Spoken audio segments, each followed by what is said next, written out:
2024 లేదా 25లో డిగ్రీ లేదా బీటెక్ చదివారా? సాఫ్ట్‌వేర్ జాబ్ కోసం ఎదురు చూస్తున్నారా? అయితే కోడ్‌జ్ఞాన్ 100 డేస్ కోర్సులో చేరండి. జాబ్ సాధించండి.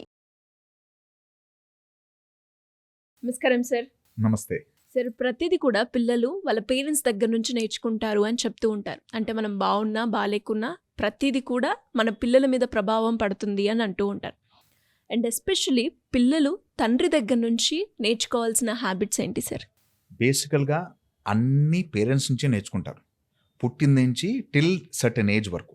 సో, ఎస్పెషల్లీ తండ్రి అనేది చాలా హెవీ రోల్ ప్లే చేస్తారు. ఎందుకంటే he is like ATM machine. ఏదైనా ఐటెమ్ కావాలన్నా, ఏదైనా కోరికలు తీర్చుకోవాలన్నా ఫస్ట్ ఫాదర్ దగ్గరెళ్ళిపోయి తెచ్చేసుకుంటాం. సో, ఆయన నుంచి ఆయన పొద్దున్న లేచించి నైట్ పడుకునేంత వరకు ఏంటేంటి చేస్తారో అవన్నీ కిడ్ అన్నీ రికార్డ్ చేస్తూ ఉంటారు. సో, మంచి హ్యాబిట్స్ ఏముంటాయి నాన్న నుంచి? నాన్న ఒక హీరో. అంటే ఆ ఇంట్లో ఫ్యామిలీ మెంబర్‌కి ఏదైనా సమస్యొస్తే నాన్న సైడే చూస్తారు. So, he is a role model అంటారు. చాలామందికి ఈ వీడియో చూసే వాళ్ళకి కంపల్సరీ తెలుస్తుంది. వాళ్ళ నాన్న గుర్తొస్తారు. కొంతమంది నాన్న ఉన్న వాళ్ళు అదృష్టవంతులుగా భావించండి. నాన్నతో బాండింగ్ బాగున్న వాళ్ళు అదృష్టవంతులే. No doubt. ఎందుకంటే మదర్, ఫాదర్ బ్లెస్సింగ్స్ ఉంటే వాళ్ళు లైఫ్‌లో 90% సక్సెస్ అయిపోయినట్టే. సో, నాన్న నుంచి రోల్ మోడల్‌గా చూసినప్పుడు ఆయన ఎలా బిహేవ్ చేస్తున్నాడు, డ్రెస్ సెన్స్ నుంచి మాట తీరుతారు అన్నీ కిడ్స్ నేర్చుకుంటూ ఉంటారు. గమనిస్తూ అబ్జర్వ్ చేస్తుంటారు. అది అది చేసేటప్పుడు, అది చూసేటప్పుడు రోల్ మోడల్ ఎగ్జాంపుల్‌గా ఈయన గూడా పెద్దయిన తర్వాత కిడ్ పెద్దయిన తర్వాత నేను గూడా అంత ఒక ఐకానిక్ సింబల్ అవ్వాలి. ఇంట్లో వాళ్ళు నాన్నని ఎలా ఫీల్ అయ్యారో, నేను పెద్దయిన తర్వాత ఇలా అవ్వాలని ఒక డిఫాల్ట్‌గా ఒక స్క్రిప్ట్ మైండ్‌లో రన్ అవుతూ ఉంటుందన్నమాట. ఇది పాయింట్ 1. సెకండ్ పాయింట్, ఎన్ని ప్రాబ్లమ్స్ వచ్చినా నాన్న ఫస్ట్ ఉండి రెస్పాన్సిబిలిటీ తీసుకుంటాడు. Responsibility is the biggest role. అందరూ తప్పించుకుంటారు. నాన్న తప్పించుకోవడానికి ఆస్కారం ఉండదు. అందుకే ఏ ప్రాబ్లమ్ వచ్చినా, ఏదైనా ఇష్యూ వచ్చినా, ఇంట్లో ఏదైనా ఐటెమ్ కావాలన్నా ఏదన్నా ఫస్ట్ నాన్న సైడే రెస్పాన్సిబిలిటీ తీసుకొని అది సక్సెస్ అయినా, ఫెయిల్ అయినా అంటే జాబ్‌లో ఫెయిల్ అయినా, బిజినెస్‌లో ఫెయిల్ అయినా ఏదైనా తన పైనే యేసుకుంటాడు. కిడ్ ఫెయిల్ అయినా తన పైనే. కిడ్‌కి దెబ్బ తగిలినా తన పైనే. కిడ్ సరిగ్గా చదువుకోకపోయినా తన పైనే రెస్పాన్సిబిలిటీ యేసుకుని అయ్యో! నాకు టైం కుదరలేదు కాబట్టి, వేరే వాళ్ళు టీచ్ చేశారు కాబట్టి, నేను ఎక్కువ టైమ్ స్పెండ్ చేయలేదు కాబట్టి, kid could not perform better అనే మైండ్స్ ఉంటుంది. ఈ మైండ్ ఉన్న వాళ్ళు రెస్పాన్సిబిలిటీగా ఫీల్ అవుతారు కాబట్టి, వాళ్ళు take it to the heart. తీసుకుంటారు కాబట్టి నెక్స్ట్ అటెంప్ట్‌లో కానీ they will give a better impact. అది కాకుండా థర్డ్ మేజర్ పాయింట్ కేరింగ్. నాన్న ఎస్పెషల్లీ కూతుళ్ళందరూ నాన్న ఫేవరెట్స్. So, yes. సో, అది చాలా ఫోకస్డ్ ఉంటుంది. ఎందుకంటే ఏదైనా కావాలంటే డైరెక్ట్‌గా వచ్చేస్తారు. వచ్చేసి వాళ్ళు ఆగకుండా స్కూల్ నుంచి పికప్ చేసుకోండి. స్టార్ట్ అవ్వకముందే అంటే కార్‌లో కానీ, బైక్‌లో ఎక్కకముందే స్కూల్‌లో ఇదయింది. టీచర్ అలా అన్నారు చెప్తున్నారా? ఎక్సలెంట్ బాండింగ్ ఉంది. బికాజ్ వాళ్ళు మీలో ఉన్న కేరింగ్ క్వాలిటీని వాళ్ళు గట్టిగా పట్టుకున్నారు.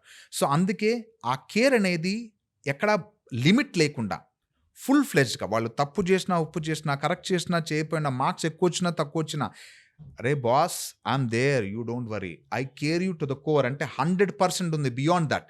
ఎక్కడ నంబర్ లిమిట్ కాదు. నువ్వు తప్పు చేసావు కాబట్టి నా కేర్ అదేముండదు. నా వాయిస్ టోన్ పెరిగిందంటే నేను డిసిప్లిన్‌లో పెట్టడానికే నాన్న. నిన్ను ఏదో పాయింట్ ఔట్ చేయడం కాదు. ఈ కేరింగ్ అనే యాటిట్యూడ్ ఫాదర్‌లో కంపల్సరీ ఉంటుంది. అండ్ నాన్న కోరికల మెషిన్. మన కోరికల్ని ఆయన కోరికలుగా భావించి డ్రెస్సులు కావాలంటే డ్రెస్సులు, పార్టీ అంటే పార్టీ ఏదైనా ఎక్స్‌పెన్సివ్ అయినా సరే పాకెట్‌లో ఎంతున్నా లేదా చూడకుండా highest college fees, highest tuition fees, వేరే అదర్ యాక్టివిటీస్ అన్నిటికి విచ్చలవిడిగా ఖర్చు పెట్టేసే ఏటీఎం మెషిన్ నాన్న. సో, దీని నుంచి ఏం నేర్చుకోవచ్చు మనం? మన కోరికల్ని కొంచెం కంట్రోల్ చేసుకుంటే నాన్న కొంచెం హ్యాపీగుంటారు. ఇది రిజల్ట్ గూడా చూడడు నాన్న. ఈ ఐటెమ్ కొంటున్నాను. ఏమన్నా ఉంటుందా? బావుంది. లేదు. అడిగావా? కొనేస్తున్నాను. సో, అది రిక్వైర్మెంట్ ఎంత ఉన్నా, అది ఎంత కాస్ట్‌లీ ఉన్నా, అది కిడ్‌కి రియల్‌గా కావాలి అనగానే వెంటనే కొనిచ్చేస్తాడు. అది క్రెడిట్ కార్డ్‌తో కొనిచ్చేయొచ్చు, క్యాష్‌తో కొనిచ్చు, లేకపోయినా లోన్ తీసుకొని కొనిచ్చిన పేరెంట్స్ చాలామందున్నారు. సో, అంత కేరింగ్ ఉంటారు కాబట్టి వాళ్ళు ఫాదర్. ఫాదర్ నుంచి మనం ఫైనల్ పాయింట్ ఏం నేర్చుకోవచ్చంటే ఓపిక చాలా ఎక్కువ. ఓపికున్న ఫాదర్ అదృష్టవంతులు, అదృష్టవంతులు ఎవరున్నా. అంటే వైఫ్ కానీ, కిడ్స్ కానీ చాలా ఫేవరెట్. నాన్న చెప్పేటప్పుడు, మనం చెప్పేటప్పుడు కిడ్స్ నాన్నతో ఏమైనా మాట్లాడేటప్పుడు, నాన్న ఓపికగా వింటున్నాడు. మనం ఎంత స్టోరీస్ చెప్తున్నా, ఎక్స్‌ప్లెయిన్ చెప్పినా, నాన్న టైర్డ్ అయిపోయినా సరే, మనం చెప్పే ప్రతి ఒక్క పాయింట్‌ని శాంతంగా, క్లియర్‌గా విని, దాన్ని ఎంజాయ్ చేస్తూ, దానికి ఒకవేళ ప్రాబ్లమ్ ఉంటే సొల్యూషన్ ఇచ్చే కెపాసిటీ నాన్నకుంటుంది. సో, బేసికల్‌గా పుట్టిన తర్వాత పేగుబంధం అంటాం.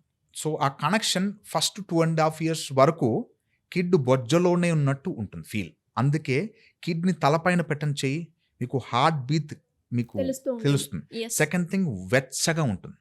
2½ ఇయర్స్ తర్వాత ఆ వార్మ్‌త్ తగ్గుతూ ఉంటుంది. బికాజ్ వీఆర్ మోర్ ముందు ఫ్రెజైల్ ఉంటాం. తర్వాత హార్డ్‌షిప్ వచ్చేస్తుంటది. 2½ ఇయర్స్ తర్వాత మాటలు రావడం, కనెక్ట్ అవ్వడం, ఎక్కువ విజన్ కనిపించడం వల్ల నాన్న కనిపిస్తుంటారు, అమ్మ కనిపిస్తుంటుంది. నాన్న ఎక్కువ ఉండడు కాబట్టి, అఫీషియల్ వర్క్‌లో ఉంటే నాన్న ఎక్కువ ఉండడు కాబట్టి, ఆయన వచ్చినప్పుడు ఒక స్పెసిఫిక్ ఏదో వరల్డ్ కప్ సాధించినట్టు, ఒక పవర్ హౌస్ నా దగ్గర ఉన్నట్టు కిడ్స్ కనెక్ట్ అవుతుంటారు. This is what. అందుకే ఇనీషియల్ స్టేజ్ చాలా ఇంపార్టెంట్. అక్కడ బాండింగ్, అక్కడ మీరు కొట్లాడుకోకూడదు, మీరు ఫైట్ చేయకూడదు, ఇంట్లో తిట్టుకోకూడదు, వైఫ్‌ని హస్బెండ్ తిట్టకూడదు, నాన్న అమ్మని తిట్టకూడదు, అమ్మ నాన్నని ఇన్సల్ట్ చేసినా సరే, ఇవన్నీ ఫస్ట్ స్టేజ్ ఆఫ్ 6 ఇయర్స్ చాలా ఇంపార్టెంట్. యాక్చువల్‌గా ఏం చెప్తానంటే, పుట్టిన వెంటనే నా దగ్గర పెట్టేయండి అంట.